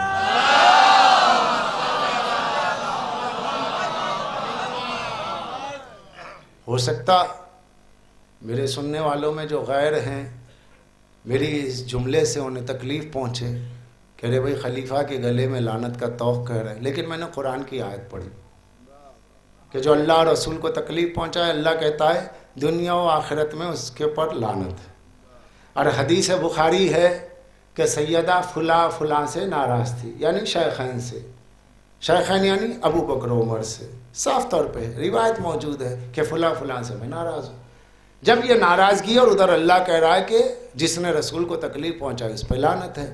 اب اس کے بعد پھر کل والی بات کوئی چھیڑ سکتا ہے کہ رسول اللہ کہ ابو جہل کی بیٹی کے مسئلے میں سیدہ علی سے ناراض ہوئی تھی. اس روایت کا پورا میں نے تجزیہ آپ کے سامنے رکھا، پورا پوسٹ مارٹم اس کا کر دیا کہ اس کے دودھ کا دودھ پانی کا پانی ہے. پہلی بات آپ کے گھر کی روایت ہے، ہم پہ حجت نہیں. اور اگر ہماری بھی کسی کتاب سے سیدہ اور علی کے درمیان میں کوئی جھگڑے کی روایت پیش کی جاتی ہے تو اللہ نے پہلے ہی کہہ دیا انہیں پاک رکھا ہے، تو ہمارے گھر کی روایت بھی حجت اس لیے نہیں بن سکتی کہ جو روایت قرآن کے خلاف ہے وہ کبھی قبول ہی نہیں کی جائے گی. قرآن انہیں معصوم کہتا ہے تو ہم کیسے مانیں کہ ان کا جھگڑا تھا؟ تو ادھر سے بھی مسئلہ صاف ہے. اب یہ ہے کہ ہم کیسے مان لیں اتنی بڑی بڑی ہستیاں اور ان کے لیے ایسا؟ تو بھئی یہ ہے کہ معیار کسی کی ہستی نہیں ہے. اللہ کے نبی نے معیار اپنی ہستی کو بنایا ہے یا اپنے اہل بیت کو بنایا ہے. میں یہ بات اس لیے کہہ رہا ہوں کہ علماء اہل سنت کا متفقہ فیصلہ اور اجماعی فتویٰ ہے کہ صحابہ میں کوئی معصوم نہیں، صحابہ میں کوئی معصوم نہیں۔ جب صحابہ میں کوئی معصوم نہیں ہے تو صحابہ سے غلطی کا یقین ہے، اور جو معصوم ہے اس سے غلطی کا امکان نہیں ہے، جو غیر معصوم ہے اس سے غلطی کا یقین ہے۔ تو فدق میں اگر آپ خلیفہ کو خطا پر بھی مان لیتے ہیں تو آپ کے مذہب پہ کیا اثر پڑتا ہے؟ کیونکہ آپ کا مذہب تو یہی ہے کہ صحابہ معصوم ہے ہی نہیں۔ جب معصوم نہیں ہے تو اس مسئلے میں ان سے غلطی ہوئی، اس مسئلے میں غلطی ماننی پڑے گی۔ نہیں غلطی مانیں گے تو ہوگا کیا؟ مسئلہ خلافت کا کیا ہوگا؟ کچھ نہیں ہوگا، اس لیے کہ آپ کے پاس خلیفہ کا عادل ہونا ضروری نہیں ہے۔ آپ کہتے ہیں کہ اگر فتنے کا ڈر ہو تو فاسق اور فاجر کو بھی خلیفہ مانا جا سکتا ہے، تو اگر فاسق و فاجر بھی ثابت ہو جائے فدق میں تو آپ تو ہر حال میں خلیفہ مانتے ہی ہیں۔ تو ماننے میں کیا بگڑ جاتا ہے؟ بس یہ ماننا پڑے گا گنہگار ہے، بس یہ ماننا پڑے گا خطا کار ہے، کیونکہ آپ پہلے سے معصوم ہی نہیں مانتے ہیں۔ تو معصوم نہ ماننے کا مطلب خلیفہ کو خطا کار ماننا ہے۔ اب کہیں خطا ہو نہ ہو، ناراضگی یہ سیدہ بتا رہی ہے کہ یقیناً خطا ہوئی۔ اب اس کو توڑنے کا ایک علاج یہ ہے کہ تمام علماء بیٹھ کر کے تمام علماء اسلام اس بات کا متفقہ فیصلہ کرے کہ بخاری کی یہ روایت جس میں سیدہ کی ناراضگی لکھی ہوئی ہے یہ جھوٹی ہے، ختم ہو جائے گا مسئلہ۔ سارا جامع ازہر، ام القری، مکہ یونیورسٹی، مدینے کے، مکے کے، نجد کے، دیوبند کے، بریلی کے، اہل حدیث، ندوی، سب مل جائیں، مل کے کہیں کہ بھائی جھگڑا ہی ختم کرو، یہ روایت جھوٹی ہے۔ کہ کوئی مانے گا؟ نہیں، یہ بھی کرنے کو تیار نہیں۔ سب کہتے ہیں صحیح ہے، اس صحیح کے نتیجے میں جب لعنت ہوتی ہے مخالف سیدہ پر تو کہتے ہیں کہ دیکھو یہ کافر لعنت کر رہے ہیں۔ تو ہمیں لعنت سے روکنا ہے تو آپ اس روایت کو جھوٹا کہہ دیجئے۔ تو ہے کوئی جھوٹا کہنے والا؟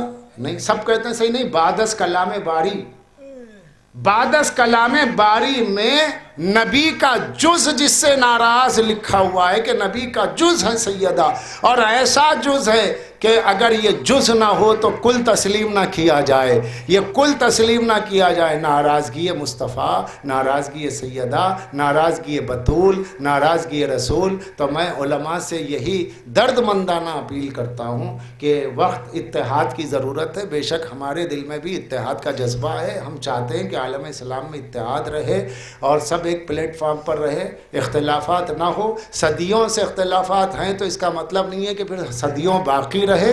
آج بھی ختم کر دیجئے، سب ایک جگہ بیٹھ جائیے، بیٹھ کر کے بخاری کی ان روایتوں کو جس میں اہل بیت کے خلاف صحابہ کی زبان سے یا اہل بیت کے خلاف سے صحابہ کا کردار پایا جاتا ہے، اس میں سارے صحابہ نہیں ہیں، ایگزپشنز میں 2-4 افرادی ہیں، تو ان کے خلاف جو روایتیں پائی جاتی ہیں آپ صحابہ کے خلاف نہیں، بھائی بخاری کے لیے لکھ دیجئے نا کہ اس کے اندر یہ روایت جھوٹی ہے۔ مگر کسی میں ہمت کیوں نہیں ہے؟ اس لیے کہ سب کو یہ باور کیا گیا ہے، یہ بتایا گیا ہے کہ معاذ اللہ یہ کتاب رسول اللہ کی کتاب ہے، کہ حضور نے خواب میں آ کے کہا بخاری میری کتاب ہے۔ جب رسول اللہ نے کہا میری کتاب ہے تو جب رسول اللہ کی کتاب میں فاطمۃ الزہرا کی ناراضگی ہے، جب رسول اللہ کی کتاب میں فاطمۃ الزہرا کی ناراضگی لکھی ہے تو رسول اللہ کی کتاب کو کہاں سے کاٹو گے؟ نہیں، یہ خواب جھوٹا ہے تو روایت جھوٹی ہے، خواب سچا ہے اور روایت سچی ہے تو پھر بعد میں درمیان میں ایک فاصلہ بنا ہوا ہے، ہم ادھر نہیں آ سکتے، آپ ادھر نہیں آ سکتے، تو مل کے دعا کیجئے کہ اللہ ہمیں فاطمۃ الزہرا کی شفاعت میں اٹھائے اور اللہ آپ کو خلیفہ کے ساتھ اٹھائے۔ اس کے سوا اور کیا کیا جا سکتا ہے؟ اس کے سوا اور کیا کہہ سکتے ہیں؟ لکم دینکم ولی دین، آپ کا دین آپ کے ساتھ، ہمارا دین ہمارے ساتھ۔ ہم دعا کرتے ہیں کہ پالنے والے فاطمۃ الزہرا کی شفاعت ہمیں نصیب فرما اور ان کے چاہنے والوں میں قیامت میں اٹھا۔ اور جو حضرات یہ کہتے ہیں کہ معاذ اللہ بی بی زہرا سے غلط فہمی ہوئی اور ان کو جو معاذ اللہ غلط فہمی ہو گئی تھی، خلیفہ سچے تھے، تو ہم دعا کرتے ہیں انہیں آمین کہنا چاہیے کہ اللہ آپ کو آپ کے خلیفہ کے ساتھ اٹھائے۔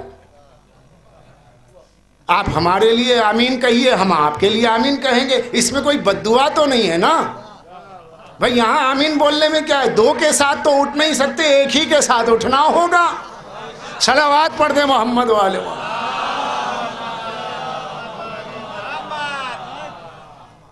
اس تجزیے میں کسی کو گالی نہیں دی جا رہی میرے بھائی، کسی کو برا نہیں کہا جا رہا، یہ تجزیہ ہے، یہ آیت ہے، ایک قرآن کی آیت ہے، ایک بخاری کی روایت ہے، اس کے بعد تجزیہ یہ کہ بیوی جس سے ناراض ہم اسے، یہ شیعہ سنی کا مسئلہ نہیں ہے، اس کو شیعہ سنی لیبل بنا کر کے فرقہ وارانہ بنا دیا گیا ہے، یہ سیدھا سیدھا ہے کہ رسول کی اولاد کے ساتھ ہو یا رسول کے بعد رسول کے دوست جو کہے جا رہے ہیں ان کے ساتھ ہو،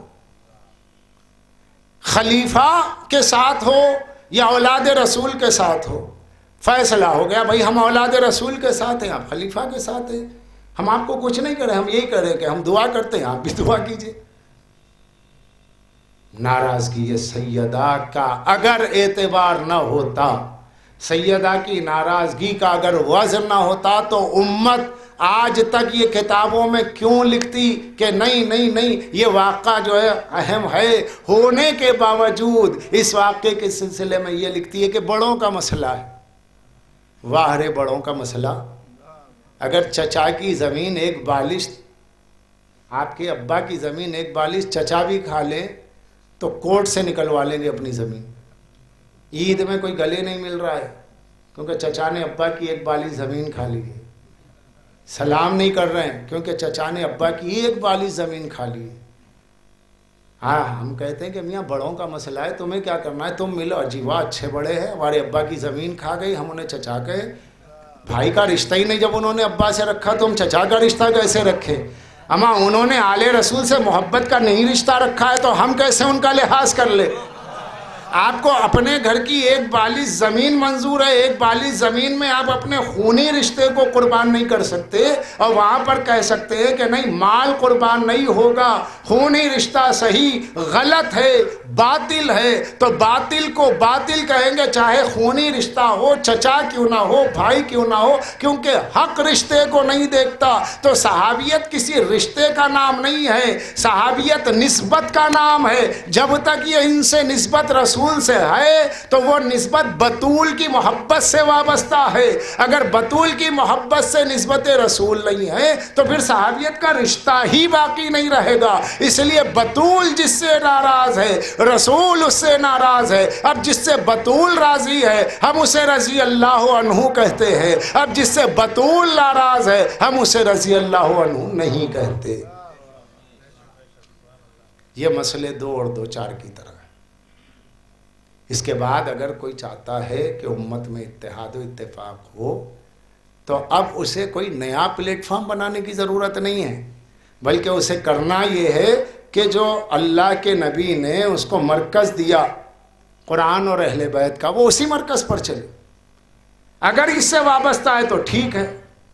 تو سیدہ نے مرکز بنایا، کیسے؟ اپنی ناراضگی کا اظہار کر کے کہ دیکھو مرکز ہم ہیں، یہ نہیں ہے، حکومت مرکز نہیں ہے، اہل بیت مرکز ہے، سیاست مرکز نہیں ہے، اہل بیت مرکز ہے۔ اور ناراضگی کے لیے فرمایا میں فلاں فلاں سے ناراض ہوں۔ اب یہ جو فلاں فلاں سے ناراض ہوں فرمایا تو لوگ کہتے ہیں کہ بھئی وہ ایک باغ کا جھگڑا تھا، اس میں کیا آپس میں جانا بڑوں کے بیچ میں۔ تو میں یہی کہتا ہوں کہ بھئی احادیث مشکات میں موجود ہے، مشکات شریف میں لکھا ہے کہ اگر کوئی کسی کی ایک بالی زمین غصب کر لے تو قیامت کے دن اللہ اسے زمین کے طبق کے برابر توق وزن اس کے گلے میں ڈالے گا۔ اگر ایک مسلمان دوسرے مسلمان کی ایک بالی زمین لے لے تو اللہ اس کے گلے میں ایک زمین کے برابر، زمین کے طبق کے برابر توق گلے میں ڈال دے گا۔ اور جو سیدہ کا پورا حق لے لے، ارے بھائی یہ سیدہ ہے، یہ سردار جنت ہے، یہ حسنین جن کی گواہیوں کو جھٹلایا گیا، حسنین کی گواہیوں کو جھٹلایا گیا، یہ کون ہے؟ یہ سردار جنت ہیں۔ سردار جنت، جنت سمجھے کہ نہیں؟ جنت ہی سے تو آئے نا ابا آدم۔ کیوں آئے؟ کہا کہ اس لیے آئے کہ وہاں پہ اماں ہوا نے ذرا سا اکسا دیا تھا تو ابا آدم نے اس جنت کے شجر سے ایک گندم کھا لیا تھا، ایک گندم کھا لیا تھا۔ کیوں کھا لیا تھا؟ اللہ نے روکا. کیوں روکا؟ یہ حسنین کی جنت ہے، یہ علی کی جنت ہے، یہ پنجتن کی جنت ہے، یہ زہرا کی ملکیت ہے. زہرا کی ملکیت میں سے کھانا نہیں ہے، کیونکہ مالک جنت ہے. اللہ نے سیدہ کو مالک جنت بنایا. بھئی بانی جنت وہ ہے، مالک ان کو بنایا ہے. سرداران جنت حسن و حسین ہے، سرداران جنت میں حسن و حسین ہے. ساقی کوثر اور جنت کا پروانہ دینے والے علی ہیں. جب خاتون جنت یعنی جنت کی سردار ہیں سیدۃ النساء العالمین، تو وہ ہیں مالک. پنجتن ہیں جنت کے مالک. آدم صحیح مگر بے اذن بغیر اجازت کے اگر ایک دانہ بھی کھا لیتے ہیں تو اللہ کہتا ہے جنت سے نکل جائیے، زمین پہ چلے جائیے. وہ ایک دانہ کھا کے جنت میں نہ رہ سکے، آپ پورا فدق کھا کے جنت میں کہاں جائیں؟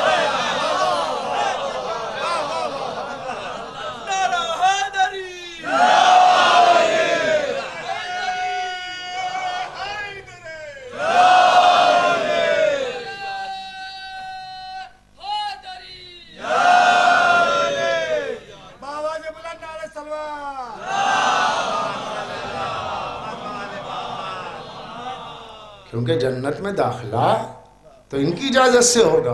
جنت بنی ان کے لیے، جنت بنی ان کے چاہنے والوں کے لیے. جنت کے مالک یہ، جنت کے سردار یہ. تو جب یہ جنت کے سردار ہے تو ان کی اجازت کے بغیر جنت سے آپ ایک چیز نہیں لے سکتے ہیں.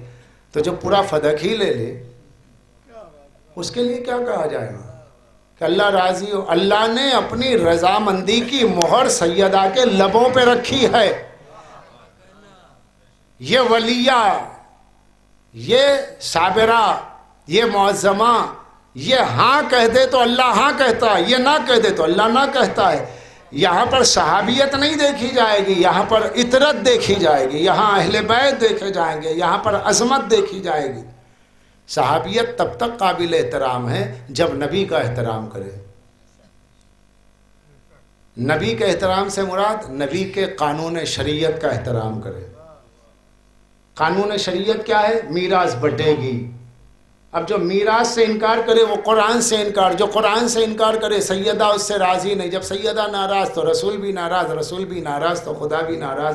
تین کی رضامندی ضروری ہے، ایک اللہ کی رضامندی، ایک رسول کی رضامندی، ایک بطول کی رضامندی. اور یہ تینوں رضامندیاں ایک جگہ ہو جاتی ہیں. جب بطول راضی ہوتی ہیں تو اللہ بھی راضی ہوتا ہے، رسول بھی راضی ہو جاتا ہے. تو تین رضامندیوں کو دیکھنا ہے اور تین کی ناراضگیوں کو دیکھنا ہے کہ ناراضگیاں کہاں کہاں پر ہیں. جو سیدہ کو ناراض کرے اس کے لیے دنیا چاہے کچھ بھی کہے، ناراضگی سیدہ لعنت کا طوق ہے جو کبھی بھی کسی کے گلے سے کوئی شیخ الاسلام، کوئی مفسر، کوئی عالم لعنت سیدہ کے طوق کو ظالم کے گلے سے نکال ہی نہیں سکتا.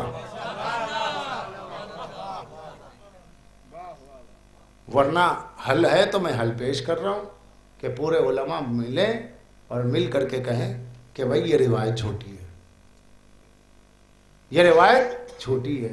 تو اس کو جھوٹی ماننے کے بعد پھر آپ کو فیصلہ کرنا پڑے گا کہ پھر سیدہ کے فدق کا کیا ہوگا. وہ تو ملا ہی نہیں، اسی لیے لوگ جانتے ہیں کہ ملا نہیں تو اب ہم کریں گے کیا. اب صدیوں سے تو لکھتے آئے، اسے نبھانا ہے. اچھا کیوں نہیں ملا؟ تو اس کے لیے پوچھا گیا کہ فدق کیوں نہیں دیا گیا. علامہ ابن ابی الحدید جو ہے ان کا ایک شاگرد تھا، ابن ابی الحدید معتزلی جنہوں نے نہج البلاغہ کی شرح کی ہے. ان کے ایک شاگرد نے یا ان کے بیٹے نے کہا کہ کیا بات ہے کہ کیا فدق واقعی اہل بیت کا؟ بولے اس میں کوئی شک ہی نہیں ہے، میراث رسول ہے، بیٹی کو ملے گی. کہا کہ یہ پھر ملی کیوں نہیں، دیا کیوں نہیں؟ کہا کہ نہیں بہت ہوشیار تھے. بولے کیا مطلب؟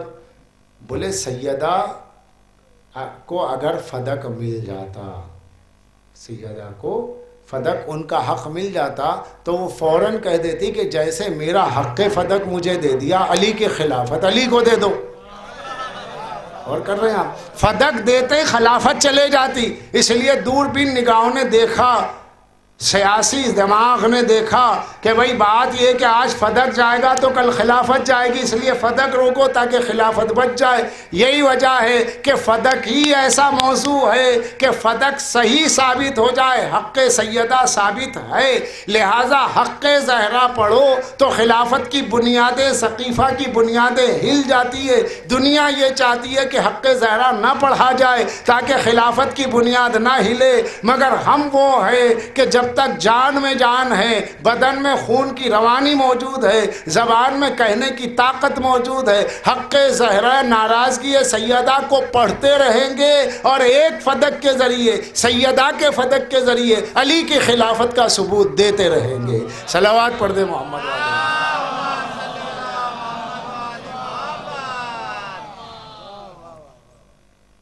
اس لیے یہ فدق اتنا اہم ہے، یہ باغ نہیں ہے، پورا گاؤں ہے۔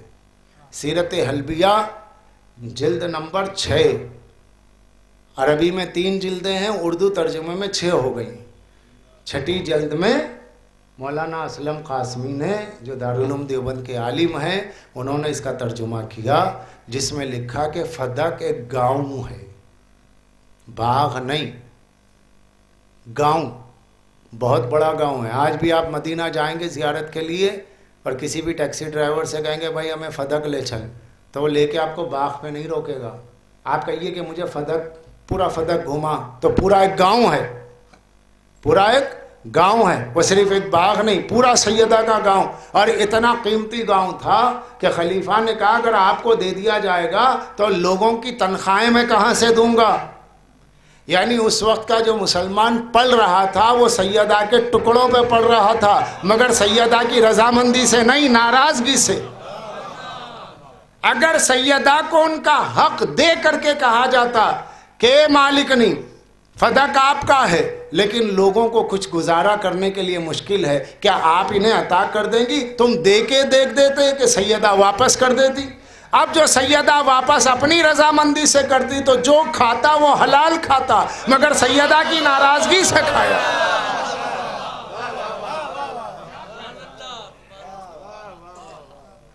مگر حلال نہیں کھایا گیا۔ سیدہ تو اس ذات کا نام ہے جو اپنے بچوں کو بھوکا رکھے، دروازے پر آئے ہوئے سائل کو خالی نہ دے، خالی نہ جانے دے، سامنے کی روٹیاں دے دے، خود بھوکے رہ جائے۔ وہ کیا فدق رکھ لیتی اپنے پاس؟ اسی بات کو تو بہت سے علماء نے لکھا ہے، اپنوں نے بھی غیروں نے بھی۔ فدق کے روکنے کا نتیجہ یہ ہوا کہ اہل بیت کی اکنامک جو تھی، دنیا کی اعتبار سے، معاشی اعتبار سے، وہ توڑ دی گئی، اور اہل بیت کے جو قدیمی دشمن تھے ان کو پیسہ دیا گیا، جس کی وجہ سے وہ سربلند ہوئے، یعنی بنو امیہ۔ بنو امیہ۔ اب عزیزو، جب بنو امیہ کو نوازا گیا تو بنو امیہ کو نوازنے کے بعد بنو امیہ نے کربلا برپا کر دی۔ اب اہل بیت کی شہادت کا سبب کیا بنا؟ فدق۔ یہ میرا تجزیہ نہیں ہے، یہ ہندوستان کے بہت بڑے عالم ہیں، علامہ شبلی نعمانی شمس العلماء، انہوں نے اپنی کتاب رویائے صادقہ میں لکھا، اب رویائے صادقہ نیو پرنٹ چھپ گئی ہے، جس میں انہوں نے لکھا اگر فدق سیدہ کو دے دیا جاتا تو کیا اچھا ہوتا کہ نبی کی بیٹی اپنا حق مانگ رہی تھی مگر نہیں دیا گیا، اس کے نہ دینے کی وجہ سے واقع کربلا ہوا۔ حالانکہ کیا جوڑ ہے کربلا اور فدق کو؟ جوڑ یہ ہے کہ جب پہلے والوں نے اہل بیت کو ان کا حق نہیں دیا تو بعد والوں کو حوصلہ ملا کہ بھئی تم تو عیش کرو گے، ہم کیوں رہیں؟ لہٰذا اہل بیت کے حق سے بعد والوں نے بھی نظریں چرائیں۔ یہ علامہ شبلی نعمانی شمس العلماء، جن کو انگریزوں نے شمس العلماء کہا، سر کا خطاب دیا، انہوں نے اپنی کتاب میں لکھا ہے، جو قرآن کا ترجمہ بھی جنہوں نے کیا ہے، بخاری کا انٹرپیریئر بھی ہے، بخاری کی شرح بھی کی ہے، بخاری کا ترجمہ بھی کیا ہے، اتنا بڑا عالم اپنی کتاب میں لکھ رہا ہے کہ فدق حق سیدہ ہے، نہ دینے سے کربلا ہوا۔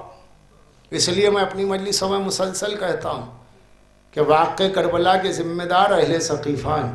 سن 11 ہجری میں اگر بیوی کا حق دے دیا جاتا تو واقع کربلا نہ ہوتا۔ واقع کربلا کی بنیاد فدق ہے، واقع کربلا کی بنیاد فدق ہے۔ اور اس لیے کربلا سے فدق کا گہرا رشتہ ہے. زینب کربلا نہ آتی، حسین کے لیے کربلا برپا نہ ہوتی، خیمے نہ جلتے. کیونکہ خیمے جلنے کا مسئلہ یہ ہوا کہ جب در زہرا کو جلایا جا سکتا ہے 11 ہجری میں، تو سن 61 ہجری میں آتے آتے تو زمانہ ہو گیا تھا. لہٰذا اگر جنگل میں خیمے کو جلانا پڑے تو کون پیچھے ہٹے گا؟ جب مدینے میں گھر جلا سکتے ہیں تو جنگل میں خیمہ کیوں نہیں جل سکتا؟ یہ واقعات ہوئے، اس کا کوئی انکار نہیں کر سکتا. کوئی بھی غیر جانبدار جو شیعہ ہو، نہ سنی ہو، نہ بلکہ مسلمان ہو، غیر مسلم بھی اگر اس کی اسٹڈی کرے گا تو صاف صاف مسئلہ ہے. لیکن وہ زمانہ تھا جس زمانے میں ان واقعات کو چھپانے سے لوگوں کی جانیں بچتی تھی، ان واقعات کو بگاڑ کے پڑھنے کی وجہ سے لوگوں کو تنخواہیں ملتی تھی. اب کسی سے کوئی تنخواہ نہیں ملنے والی ہے، آزادی کا دور ہے. حق زہرا کو پڑھو، حق زہرا کو سمجھو، اور حق زہرا کی حقیقت کو ادب، تہذیب، اخلاق اور شائستگی نیز حوالوں کے ساتھ دوسروں تک پہنچانا ہماری ذمہ داری ہے، تاکہ حق زہرا دوسروں تک پہنچے. کیونکہ آج بھی سیدہ کی پسلیوں سے ٹیس اٹھتی ہوئی محسوس ہوتی ہے. 18 سالہ ضعیفہ ہے نا. اس بی بی نے جتنی مصیبتیں دیکھی ہیں، اس بی بی نے جتنی مصیبتیں دیکھی ہیں، کائنات عالم میں کسی نبی کی بیٹی یا کسی نبی کی زوجہ نے نہیں دیکھی جو بی بی زہرا نے دیکھی. آپ سوچیں کہ کمر تھامے ہوئے، لکڑی ٹیکتے ہوئے 18 سال میں. آپ کے گھر میں بہنیں ہیں، ہماری بچیاں ہیں، بیٹیاں ہیں، بہنیں ہیں، ان کو دیکھیے 18 سال کا عالم کیا ہوتا ہے، بچیاں کیسی ہوتی ہیں 18 سال میں. اور شہزادی 18 سال میں کمر پہ ہاتھ رکھ کے چلنے لگی. یہ اتنا کہنا ہی کافی ہے کہ سب سے بڑی بات ہے. اور کوئی آگے بڑھ کر کے یہ کہنے والا نہیں ہے کہ یہ ظلم ہوا. صحیح مسلم میں لکھا ہوا ہے کہ شہادت سیدہ کے بعد لوگ علی کو سلام بھی نہیں کرتے تھے. یہ دشمنی آپ لکھ رہے ہیں، یہ روایت صحیح ہے. پھر ہم کہہ رہے ہیں کہ مولا جو آپ کا دشمن ہے اس پہ ہماری لعنت ہو، تو آپ کہہ رہے ہیں دیکھیے ہم صحابہ کو برا کہتے ہیں، جبکہ آپ خود ہی لکھ رہے کہ سیدہ کی شہادت کے بعد، وفات سیدہ کے بعد، وفات فاطمہ کے بعد کوئی علی کو سلام نہیں کرتا تھا. لوگوں کے چہرے پھیر گئے تھے. کتنے تنہا ہو گئے اہل بیت نبی کے بعد، کتنے اکیلے ہو گئے اہل بیت. آپ کہتے ہیں کب تک روئیں گے؟ ارے یہ بات ہم سے کہہ رہے ہو، یہی بات تو تمہارے بڑوں نے زہرا سے بھی کہی تھی کہ فاطمہ کب تک رو گی، یا دن میں رو یا رات میں. اللہ اکبر. اور آج بھی آپ سوچیں کربلا کے بن میں جب مولا کی شہادت ہوئی ہے تو جب امام نے یاد فرمایا ہے تو یہ بی بی آئی تھی اور ایسے ہی آئی تھی کمر پہ ہاتھ رکھے ہوئے، میرے حسین میں آ گئی کربلا. اب جب مولا نے اپنی ماں کو دیکھا ہوگا تو کہا ہوگا اماں 1900 زخم میرے بدن پر ہیں، لیکن میں 1900 زخموں سے زیادہ تکلیف یہ محسوس کر رہا ہوں کہ اماں آج بھی آپ آئی ہو تو کمر پہ ہاتھ رکھے ہوئے آئی ہو. خدا ظالم پہ لعنت کرے. ہاں میرے لال محسن کی شہادت کا زخم میرے بدن سے جدا نہیں ہوتا. میرا بچہ میرے شکم میں شہید ہو گیا. حضرت محسن علیہ السلام کی شہادت ہوئی. حسنین موجود ہیں، حسنین بیٹے، مگر تیسرا بیٹا پیٹ ہی میں گزر گیا، قنفس کے ضربات سے گزر گیا، خلیفہ کے ظلم سے گزر گیا. ملل و نحل میں شہرستانی نے لکھا، عزیزان گرامی، اس کے بعد میں زہرا کے 2 بیٹے ہیں، اب کوئی بیٹا نہیں ہے. مگر جب ام البنین کے لال نے کہا کہ با مولا حسین، میری ماں نے کہا ہے کہ آپ کو بھائی نہیں آقا کہوں، اور مزار سیدہ پر آئے ہیں، تو ہاتھ جوڑ کے کہا تھا کہ بی بی اے شہزادی، میں آپ کے بیٹے کا غلام بن کے کربلا جا رہا ہوں. تو اس کے بعد میں یہی بی بی تھی، کہا کہ ہاں میرا محسن تو شہید ہو گیا، لیکن عباس میرا بیٹا ہے، عباس میرا بیٹا ہے۔ مجھ سے کہا گیا کہ میں آج مصائب باب الحوائج کے پڑھوں تو ربط دیتے ہوئے اتنا عرض کروں کہ سیدہ کا محسن تو دنیا میں نہ رہا، مگر سیدہ جس کو اپنا حسنین کے بعد جس کو بیٹا کہا وہ عباس ہے۔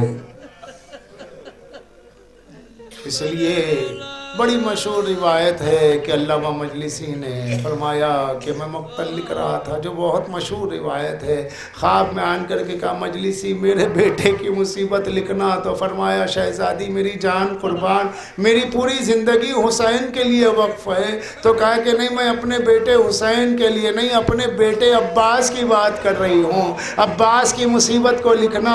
کہا شہزادی مقتل تو لکھا، کہا نہیں میں موجود تھی نا، میں جانتی ہوں میرے عباس کی مصیبت کیا ہے کہ پشت فرس سے زمین پر ہر شہید تو ہاتھوں کے بل آیا، لیکن یہ میرا لال تھا جس کے ہاتھ موجود نہیں تھے، پیشانی کے بل زمین پر آیا۔ عزیزان گرامی، پیشانی کے بل آنے والا میرا مولا عباس، مگر آنے کا انداز یہ ہے کہ سر پہ گرز ہے، آنکھ میں تیر لگا ہے۔ مجھے بے ساختہ زیارت کا فقرہ یاد آ گیا۔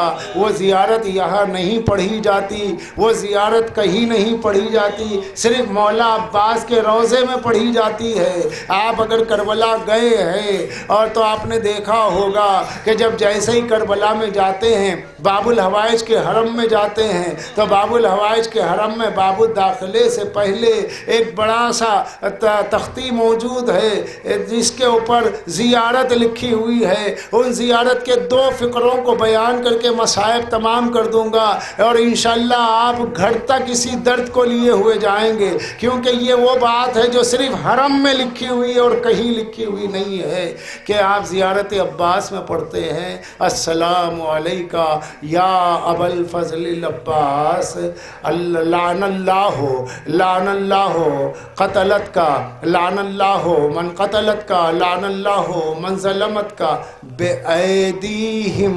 وَأَلْسِنَتِهِمْ۔ اے میرے مولا آپ پہ درود و سلام ہو، اور آپ کے قاتل پہ لعنت ہو کہ جس نے زبان سے بھی قتل کیا، ہاتھ سے بھی قتل کیا، زبان سے بھی قتل کیا، ہاتھ سے بھی قتل کیا، زبان سے بھی قتل کیا، ہاتھ سے بھی قتل کیا۔ عزیزو، ہاتھ کا قتل سمجھ میں آتا ہے، زبان کا قتل کیا تھا؟ سنو، میرا مولا علی کہتا ہے کہ ربا من قول انفذ من سول، کہ زبان کا زخم تلوار کے زخم سے زیادہ اثر رکھتا ہے۔ تلوار کا زخم سوکھتا ہے، زبان کا زخم نہیں سوکھتا۔ تلوار کا اثر جسم پہ ہوتا ہے، زبان کا زخم دل پہ لگتا ہے۔ عباس پر 2 حملے ہو رہے تھے، ایک جسم پر حملہ ہو رہا تھا، ایک روح پہ حملہ ہو رہا تھا۔ جسم پہ حملہ، تلوار شانوں کو کاٹ رہی تھی، گرز سر پہ پڑ رہا تھا۔ ایسے وقت میں اشقیاء قریب آ کر کے کہتے تھے کیوں عباس، کیا سکینہ کو پانی مل گیا؟ کیوں عباس، کیا بچوں تک مشکیزہ پہنچ گیا؟ کیوں عباس تمہارے بازو کہاں گئے؟ یہ زبان کا زخم، ادھر ہاتھ پر تلوار کا زخم۔ میرا دل کہتا ہے کہ میرے مولا عباس کو ہاتھوں کے تکلیف سے زیادہ اس بات کا دل پہ زخم تھا کہ سکینہ تک پانی نہ پہنچا۔ آواز دے رہے تھے اے میرے مولا میرا لاشا یہیں دفن کر دو کہ سکینہ تک پانی نہ پہنچ پایا۔ پالنے والے تجھے واسطہ محمد و آل محمد کا اس ذکر عزا کو قبول فرما۔ پالنے والے تجھے واسطہ محمد و آل محمد کا امیر کائنات کی ولایت پر اہل بیت کی محبت پر زندہ رہ کر اسی پہ اٹھا، اور اس علم مبارک کی زیارت کی برکت سے جتنے حاضرین ہیں سب کو مولا عباس کی زیارت نصیب فرما۔ برآمد ہو رہا، آپ حضرات زیارت کریں۔ انجمن سپاہی حسینی بھنولی سادات کے صاحب بعد سے گزارش ہے علم کے ہمراہ نوحہ خوانی و سینہ زنی کرتے ہوئے مائک تک تشریف لے آئیں۔